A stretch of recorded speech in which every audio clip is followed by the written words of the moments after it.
এটা কিন্তু বাংলাদেশে মেবি 3-4 পিস আছে, আমি যেটা দেখছি। আমারটা হয়তো বা 3 নাম্বার বা 4 নাম্বার বা 2 নাম্বার হইতে পারে, আই ডোন্ট নো। এটা কিন্তু আমার স্পেশালি অর্ডার করা, এটা খুব রেয়ার এই টাঙ্কিটা, তো এই জন্য এটা ইনস্টল করছি। একটা ঝামেলা আছে, আগে ডাম্পার ছিল আমার, এই ডাম্পারটা নাই কারণ এখানে স্পেস নাই। এখন দেখি এটা কাপসি করে লাগাই তুইব, প্যারা নাই।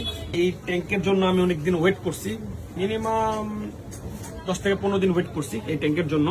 ইনশাল্লাহ ঈদের পরে আমি কালারে দিব। কি কালার দিব একটু কমেন্টে বললেন। তবে অরিজিনাল কপি চিনবো কেমনে?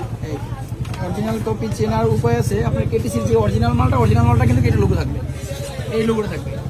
আর কপি ভাই দেখলে তো আপনি বুঝতে পারবেন।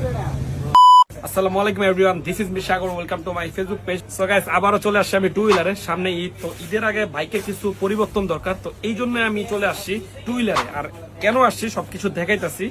ফার্স্টে একটা ট্যাঙ্ক লাগাইতেছি, ট্যাঙ্ক অলরেডি ইনস্টল করা শেষ, আরো টুকিটাকি অনেক কিছু আছে।